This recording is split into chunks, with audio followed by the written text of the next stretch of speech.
There's this moment that quietly arrives for everyone who leads something. Picture this. You're out for dinner and someone asks you, how are you doing?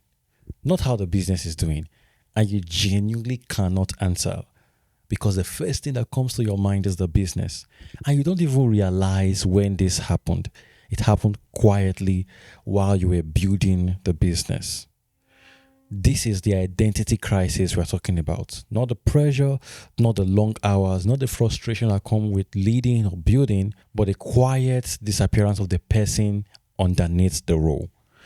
Today, we are going to unpack identity crisis for leaders, visionaries, founders, and people who are building towards impact and see how this affects your leadership long term and what you can do about it.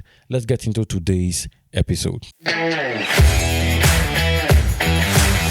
The Fulfillment OB Podcast.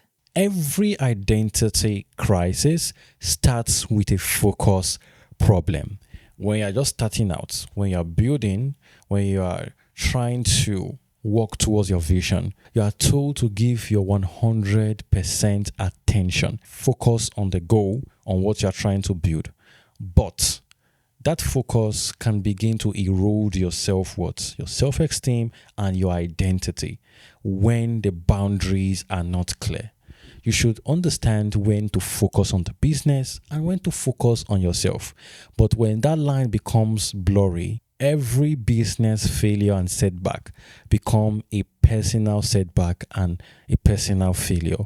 You no longer have the ability to distinguish between the business and yourself. So that blur is barely a single decision. It is hundreds of small decisions that compound and accumulate over time, eroding your self-identity. Now, here's where things get interesting, how it affects your leadership long term.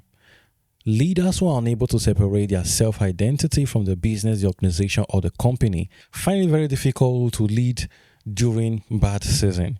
They find it difficult to make decisions when things are going wrong because a bad quarter, bad result feels like a threat to their existence. And their team sees this and feel threatened. They start believing that failure is not permitted. They start thinking that it is more safe to give you a watered down version of the truth than to tell you truly what is going on, because your actions and your response towards failure, towards setback, towards opposition is threatening. Howard Schultz spoke about this candidly during his return to Starbucks, admitting that his deep personal identification with the company made it harder, not easier, to hear difficult truth from the people closer to the problem. Fusion that looked like passionate leadership from the outside was making honest feedback difficult on the inside. What you model when result threatens you personally becomes the culture your people and your team builds around. So here's how you handle this using the learning pillar of the Fulfill method. The discomfort of not knowing how to respond when someone asks you, how are you doing?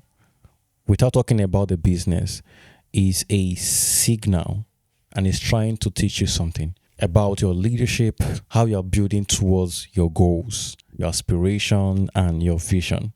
The ability to learn and extract that information and make changes is what makes the experience valuable.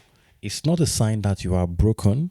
It's a signal that you need to adjust the way you do things, the way you lead, and how you handle business on a daily basis. To help you get into this, I've prepared what I call the Fulfill Executive Skill Assessment. 35 questions to help you identify where your leadership structures are breaking, how it affects your identity, and what you need to do right now. It's free and it takes less than 10 minutes to complete.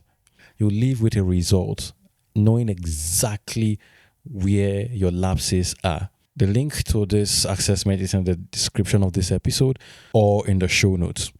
If episodes like this are valuable to you, if you are learning a lot from our daily episode, you want to move to the next level to get access to our deep dive on Patreon. We do 2 to 3 deep dives every month across the 7 pillars of the Fulfill method, so you can build strong leadership foundation to support your vision and help you scale without burning yourself to the ground. You also get access to the Lead Plus series, where we audit organizations and top leaders, looking at how they were able to scale or fail, so you can apply those same lessons to your business, your organization, or your company. If this episode have addressed something you've been failing to name, please do well to subscribe, like, and share this episode with someone who you believe will find it valuable.